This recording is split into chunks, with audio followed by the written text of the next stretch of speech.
Welcome to Kashmir news channel digital. अधिक मालूमात के लिए अभी राब्ता करें। Sheikh Azizur Rahman, joint secretary, journalist association of Pakistan, Islamabad. For further information contact Kashmir news channel digital 0325 8257 381 0346 8682 037।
आपका होस्ट, आपका मेज़बान शेख अजीजुर रहमान आपकी खिदमत में हाजिर है।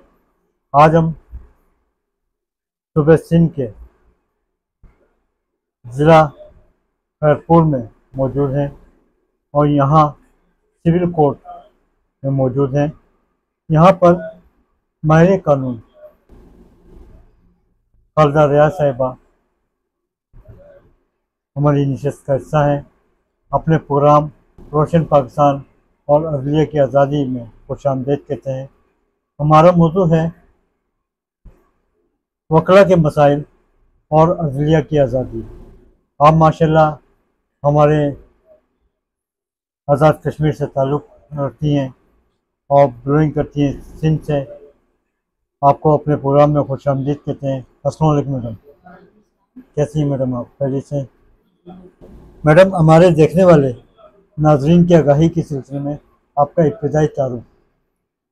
मेरे फादर जो है कश्मीर से यहाँ से आए थे और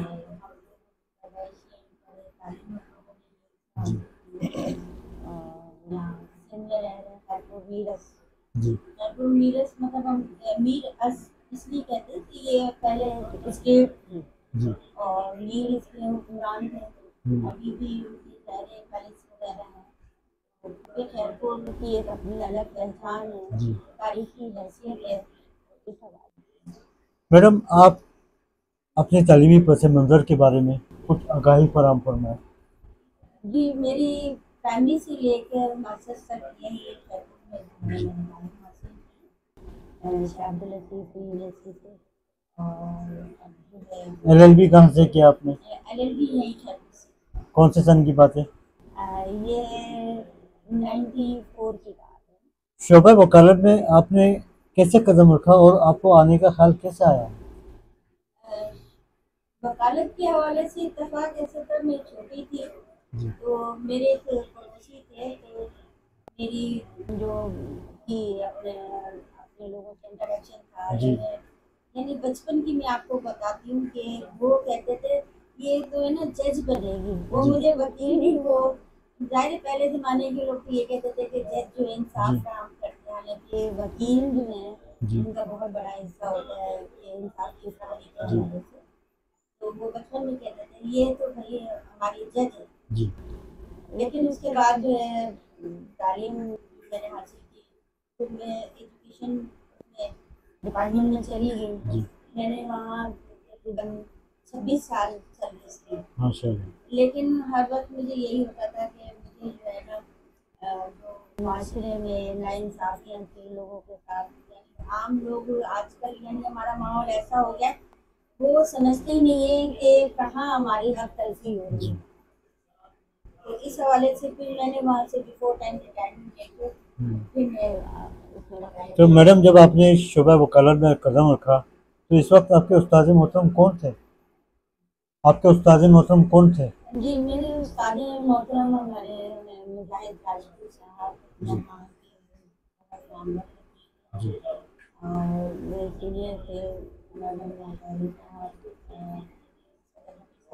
जी ये हमारे बहुत सीनियर हैं, क्योंकि आपको पता है कि वकालत जो है आप डे बाई डे जो हमारी जो नए कवानीन आ रहे हैं जी उस हवाले से, और जो है पिछले जो हमारे गुजर चुके हैं जी। केसेस वगैरह, उस हवाले से हमारे सीनियर हमारी बहुत ज़्यादा हेल्प करते तो मैडम जब आपने कौन से सन की बात है ये? हैं। मैंने वकालत जो ज्वाइन जी। की मैंने 2017 में ज्वाइन की है। तो जब आपने वकालत ज्वाइन की है, आपने किन मुकदमात पर प्रैक्टिस का आगाज़ किया और आजकल क्या मसरूफियात हैं आपकी? जी, मेरा ज़्यादातर जो है ना फोकस फैमिली जो जी है मुकदमा केसेस, से। हाँ, ख़वातीन के मसाइल आपको पता है कि हमारे माशरे में बहुत ज़्यादा बेहतर हैं, से जी और उनके साथ इतने ज़्यादा फैमिली प्रॉब्लम्स हैं, और मैं अक्सर उन ख़वातीन के केसेस जो है लेती हूँ जो पे नहीं कर सकती। जी मैं उनकी मदद के हवाले से मैं आई भी इस फील्ड में हूँ कि जिनके साथ नाइंसाफ़ी हो रही है, क्योंकि वकील को पता चल जाता है जी कि कौन हक पर है कौन हक पर नहीं है। जी। मेरी वैसे ज़्यादातर कोशिश यही होती है कि मैं उन मज़लूम ख़वातीन के साथ आवाज़ बुलंद करें। मैडम आपका ताल्लुक बाहर से भी रहा है और है, तो आपने बाहर के लिए क्या खिदमत अंजाम दी?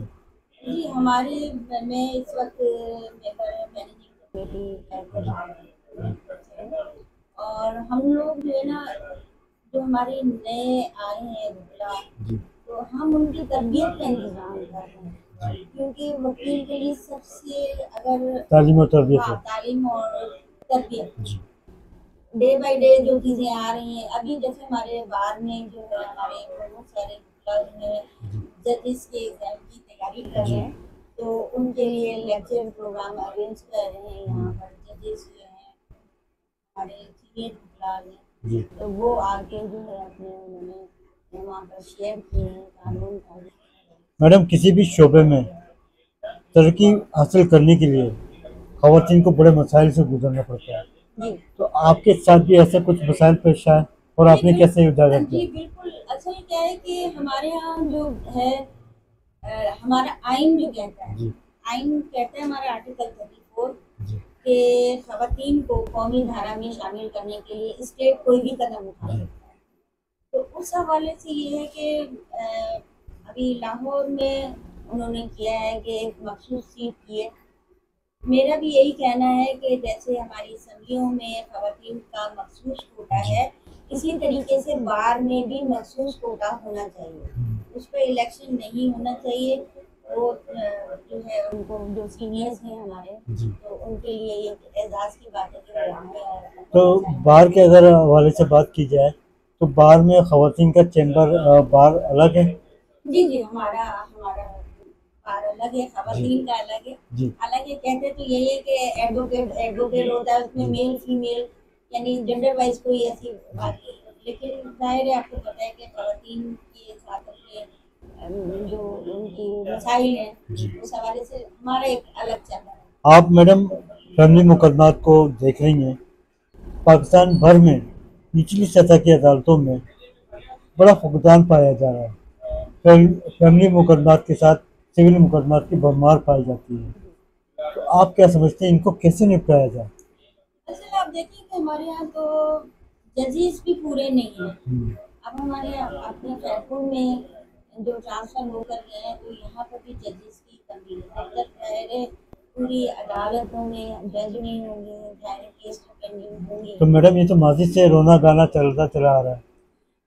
बस इस हवाले से गवर्नमेंट को सोचना चाहिए हम्म, कि वो किस तरीके से अदालतों क्योंकि इंसाफ की फराहमी के लिए अदालतों में जजेस का जी होना ज़रूरी है। जी जी जहाँ पर अदालत अब हमारे यहाँ काफ़ी सारे जजेस जो हैं जी पोस्टें खाली हैं, और जजेस के हवाले से अगर पता है कि अगर पोस्ट खाली है तो वो केस ट्रांसफर, अब फैमिली कोर्ट में अगर जज नहीं होगा जी तो वहाँ से दूसरी कोर्ट में जो है केस हमारा ट्रांसफ़र होगा। जी तो जाहिर है उस कोर्ट के अपने मैटर्स हैं, तो इसको तो ज़ाहिर है पहली तरजीह बुनियाद पर नहीं रखी है, हालांकि फैमिली में तरजीह बुनियादों पर जो है केसेस को चलाना। अगर आपके डिस्ट्रिक्ट बार खैरपुर की बात की जाए तो यहाँ पर देखने में आया, मैं आया हूँ अभी, तो मैंने देखा है कि यहाँ पर वकला के चैम्बर के बड़े मसाइल हैं, यहाँ पर पार्किंग के बड़े मसाइल हैं, साइलिन के बैठने की जगह नहीं है, वॉशरूम नहीं है। तो इनको, इन फुकदान को कैसे निपटाया जाए आपके तजर्बे के हिसाब से? बिल्कुल ये मसाइल हैं, लेकिन हमारी जो इस वक्त मौजूदा डिस्ट्रिक्ट सेशन जज साहिबा हैं, उन्होंने इस हवाले से बहुत अच्छे इकदाम किए हैं। आप ये देखें कि हमारी साइड पर आपको एक बड़ा पार्क नजर आ रहा है अभी, तो यहाँ पर जो केस प्रॉपर्टी पुरानी हमारी गाड़ियाँ खड़ी होती थी, या अगर आप 5-6 माह पहले आते तो आप यहाँ पर देखते थे ये गाड़ियों का कब्रिस्तान। और अब उन्होंने इस हवाले से कि वो गाड़ियों को यहाँ से रिमूव करके इसकी जो पहली शक्ल थी स्पोर्ट की, उसको बहाल किया है। यहाँ के पहले पानी सारा बरसात का जमा हो जाता था, उन्होंने कोशिश करके ये सारा फर्श जो है अभी ऊपर करवाया, रोज डलवा रही है। जैसा कि आपने फरमाया कि डिस्ट्रिक्ट सेशन जज साहिबा की बड़ी खिदमत हैं, इसके साथ साथ सूबाई और ज़िले हुकूमत की क्या खिदमत है तरक्याती कामों के हवाले से? जिले हुकूमत की आप देखें कि बल्दियात का नाम तो है, लेकिन गवर्नमेंट ने जो उनके ऊपर पाबंदियां, यानी नाम है लेकिन उनके हाथ बंधे हैं, यानी वो जो आज़ादाना काम नहीं कर रहे। अब सबसे बड़ी बात तो यही है कि आप इलेक्शन लड़ रहे हैं, मैं अगर आज़ाद इलेक्शन लड़ना चाहती हूँ, मैं किसी पार्टी से ताल्लुक नहीं रखना चाहती, लेकिन जब मैं इलेक्शन लड़ने के बाद आती हूँ तो मुझे फौरी तौर पर जो है किसी न किसी पार्टी को ज्वाइन करना पड़ रहा है। तो ये सबसे बड़ा है कि मैं आज़ादाना काम करना चाहती हूँ, लेकिन यहाँ सियासत के हवाले से वो कहते हैं कि नहीं, हमारे अंडर रहें ताकि वो कंट्रोल कर सकें। जमहूरियत के हवाले से अगर देखा जाए तो जमहूरियत की असली रूह है वो आपको नजर नहीं आएगी। ये काम रोड, रास्ते, नालियां बनाना बल्दियात का काम है, ये हमारे जो लेजिस्लेटर हैं उनका काम नहीं है, लेकिन डेवलपमेंट फंड्स उनको दिए जा रहे हैं। क्यों? उनका काम है सिर्फ कानून साजी करना, वो अपना कानून साजी करें। अब देखिए कि कितनी कानून साजी हो रही है हमारे यहाँ। मुझे तो अभी एक नए जो आ रहे हैं तो समझ नहीं आ रही कि किस तरीके से हमारा मुल्क का जो है अल्लाह हाफिज है।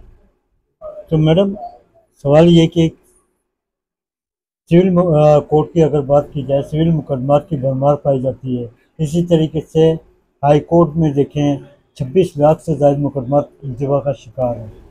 नए और पुराने मुकदमात को कैसे निपटाया जाए?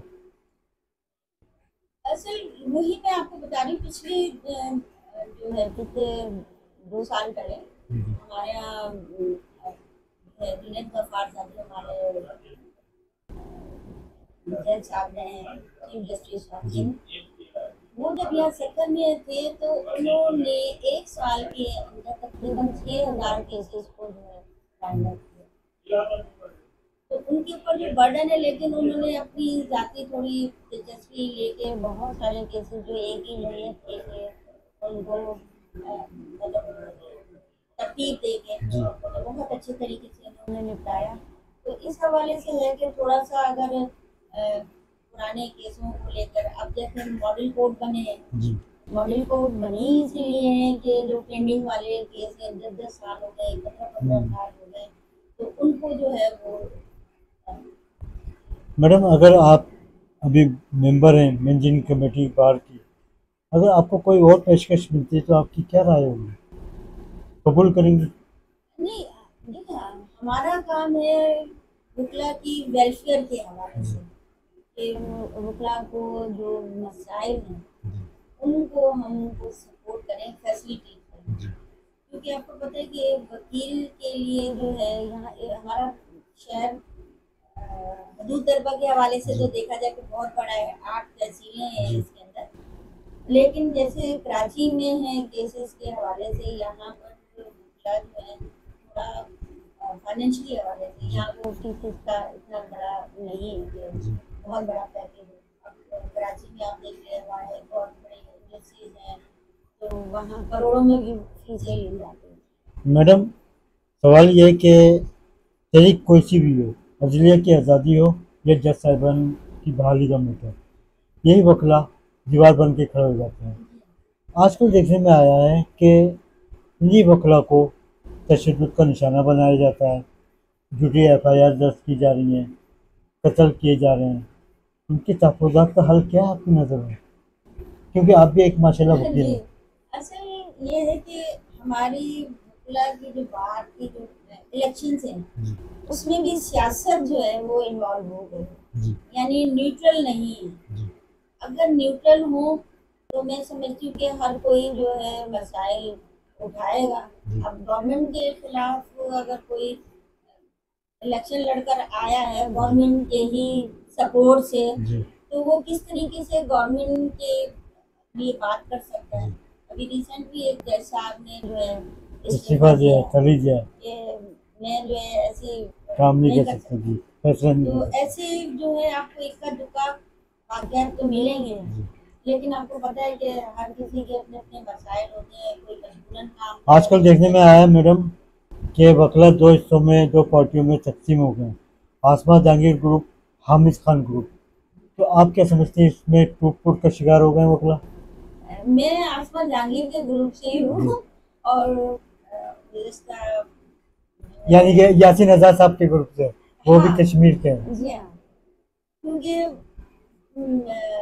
आसमा जहांगीर के हवाले से अगर हम बात करें कि वो एक बड़ा निडर खातून है। बेशक बेशक। जब शुरू में हम ट्रेनिंग अटेंड करते थे, वो बातें करती थी, तो हमें बड़ा अजीब सा लगता था।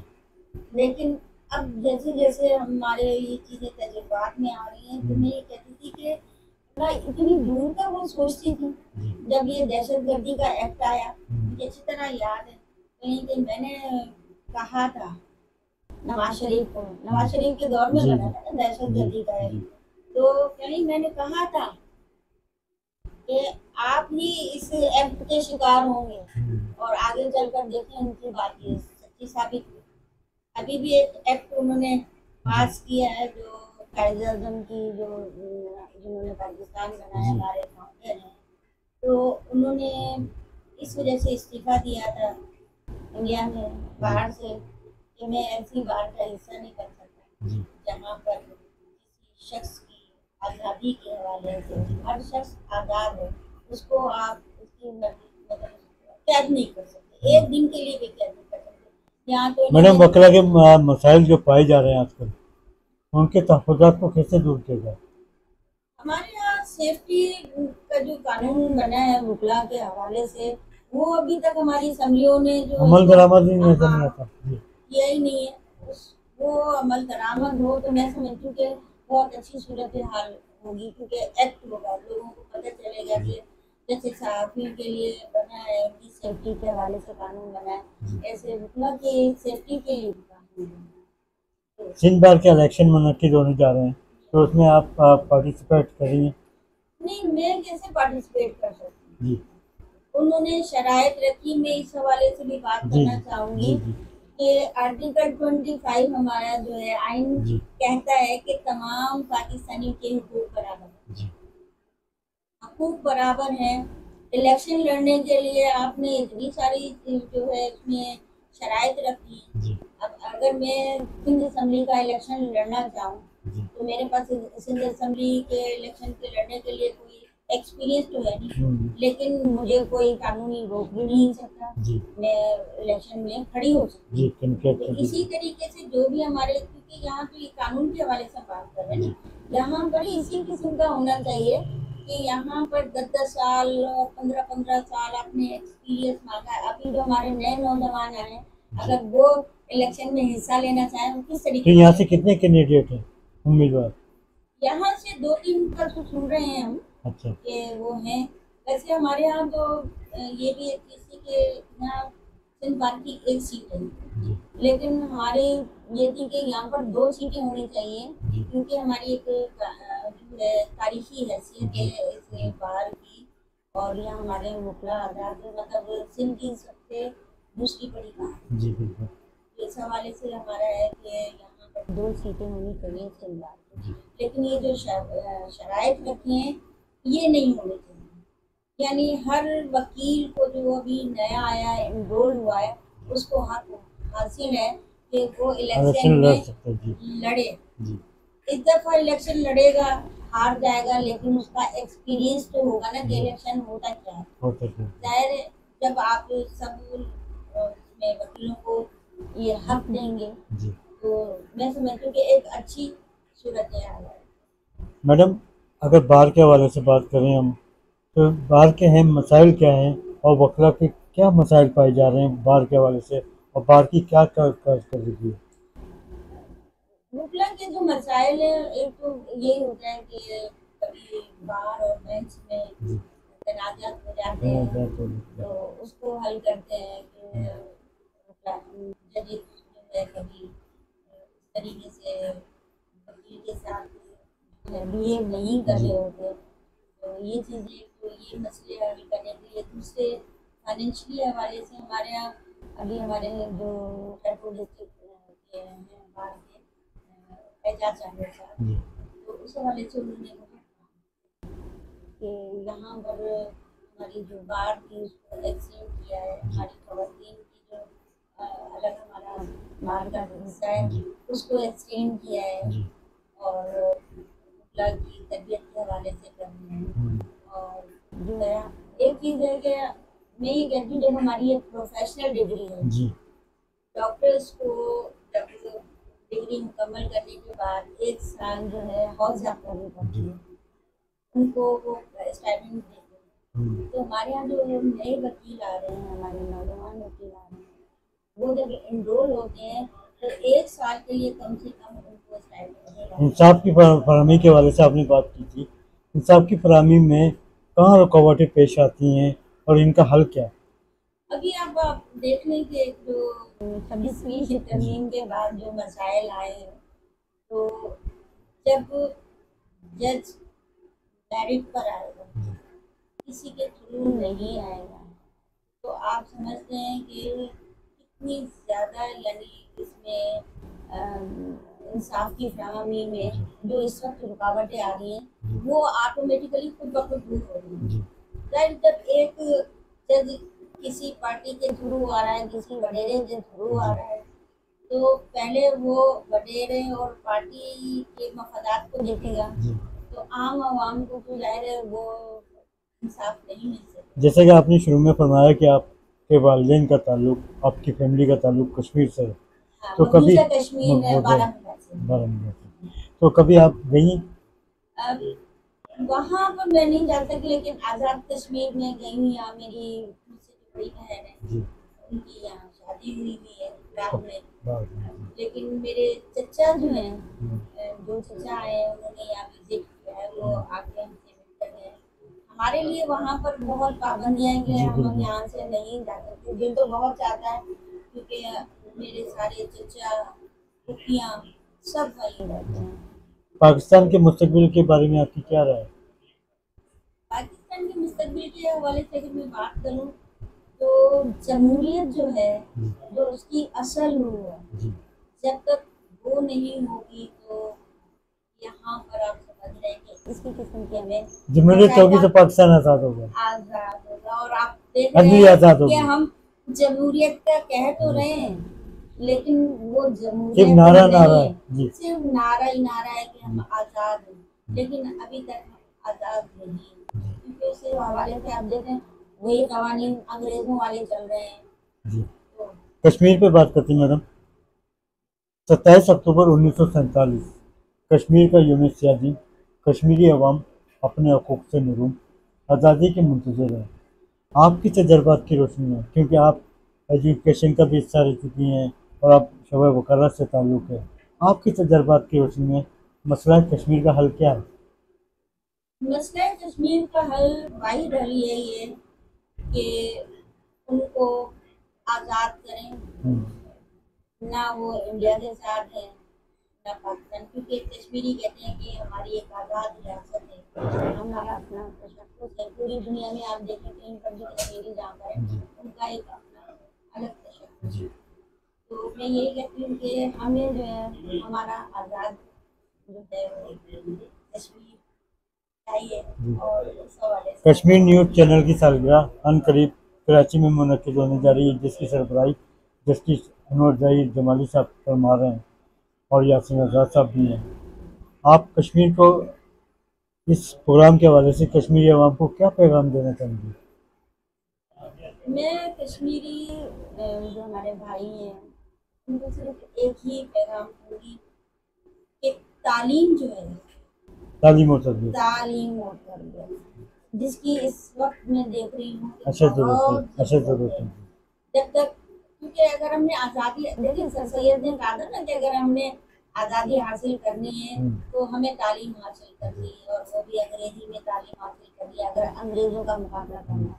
तो इसी तरीके से हमारे जो कश्मीरी बहन भाई हैं वो उनका आज़ादी का वाहिद हल यही है कि वो अपनी तालीम और तरबियत पर तवज्जो दें। हमारे बच्चों को जो है आप देखिए मसाइल तो ये अपनी जगह कश्मीर में वहाँ पर ये जो कश्मीर है जी यहाँ पर बहुत दूर दूर जो है तालीमी इदारे हैं, वहाँ से बच्चों का आना जाना। जी वो कश्मीर जो है वो मैदानी इलाका वहाँ पर ज़्यादा है, वहाँ शहर के शहर आबाद है। यहाँ मसाइल तो हैं लेकिन मैं समझती हूँ कि अगर हुकूमत चाहे कश्मीरी हुकूमत चाहे तो जब अंटार्कटिका में वो 4 बच्चों को तालीम देने के लिए वहाँ आ जाते हैं कि बच्चे वहाँ स्कूल नहीं जा सकते, तो इसी तरीके से हमारे यहाँ पर भी प्रोग्राम ऐसे इस किस्म के होने चाहिए कि बच्चों को जो नहीं आ सकते उनकी तालीम का बंदोबस्त करें ताकि वो अपने घरों में बैठ कर भी तालीम ऐसा कोई प्रोग्राम करें। बहुत शुक्रिया मैडम आपका वक्त देने का, बड़ी नवाजिश आपकी।